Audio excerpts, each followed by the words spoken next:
c'est pour ça que je répète à tous mes élèves, tu ne dois pas dépendre du professeur. Le professeur, c'est la cerise sous le gâteau. Oh my God. When the East is in the house. Oh my God. When the East is in the house. Oh my God. J'ai des élèves qui me disent que parfois, eh bien, ça se passe mal avec le professeur. Il y a un problème de communication. Quand le professeur explique, ils ne comprennent pas. Eh bien, le résultat, c'est qu'ils ne travaillent pas. Ils délaissent cette matière, ils se concentrent sur les autres. Ils pensent du coup, en fait, petit à petit, que le problème, c'est eux, que le problème, c'est qu'ils ne sont pas faits pour cette matière, donc ils arrêtent de travailler, ce qui entraîne de mauvais résultats. Et les mauvais résultats les confortent dans l'idée qu'ils ne sont pas faits pour cela. Comme il y a beaucoup de personnes qui disent les mathématiques et moi, ça fait deux. Les mathématiques, c'est pas fait pour moi. J'ai essayé, mais les mathématiques ne m'aiment pas. La vérité, c'est que dans la plupart de ces discours, je dirais pas la totalité, mais en tout cas la plupart, on détecte dans le discours qu'il y a eu un moment, un traumatisme scolaire. Il y a eu un traumatisme, on a rencontré un professeur avec qui ça se passait mal et tout ce que je viens d'expliquer est arrivé. Aujourd'hui, on pense que c'est le problème, c'est nous. Et c'est pour ça que je répète à tous mes élèves, tu ne dois pas dépendre du professeur. Le professeur, c'est la cerise sous le gâteau.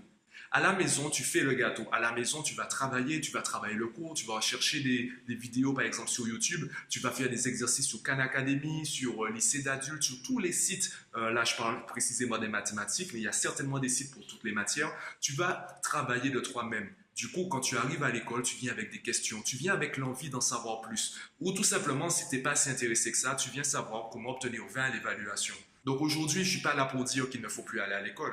Au contraire, moi je pense que l'école est une étape obligatoire dans l'apprentissage, dans l'émancipation des enfants. Je pense surtout que les enfants ne doivent plus dépendre des professeurs. Preuve en est, lorsqu'un adulte veut par exemple apprendre, se former en anglais ou en mathématiques, qu'est-ce qu'il fait? Il cherche sur Internet des ateliers, des tutoriels, des sites, des applications, des vidéos sur YouTube pour apprendre déjà gratuitement la matière, pour développer ses compétences dans la discipline. Pourquoi on ne fait pas la même chose pour les enfants? Pourquoi lorsqu'un enfant nous dit j'ai du mal en mathématiques, pourquoi on ne cherche pas directement des outils pédagogiques qui pourraient aider ces enfants en fait sous forme de jeu à progresser dans la matière? C'est ce que je fais par exemple avec le site Khan Academy. Je mettrai le lien en fait en description de la vidéo. Pour moi, cette application elle est géniale. Ça va du CP jusqu'à la terminale. Les cours sont en vidéo, les exercices sont à faire sur l'application.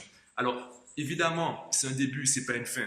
L'application Khan Academy, ce n'est pas pour avoir 20 à toutes les évaluations, ce n'est pas pour devenir ingénieur en mathématiques. Khan Academy, personnellement, j'utilise avec mes élèves pour introduire le chapitre, pour commencer le chapitre. Cela permet à l'élève tout de suite de s'évaluer, de savoir ce qu'il a compris et surtout ce qu'il n'a pas compris. Du coup, lorsqu'il vient me voir, il me pose des questions. Je n'ai plus un cours général à faire. J'ai simplement des mini-cours à faire. J'ai juste des réponses à donner à certaines questions. Moi, ça me libère du temps. Et l'élève ça lui permet d'apprendre déjà sous forme de jeu, donc avec le sourire. Ça lui permet d'apprendre à la maison et de ne plus être dépendant de moi.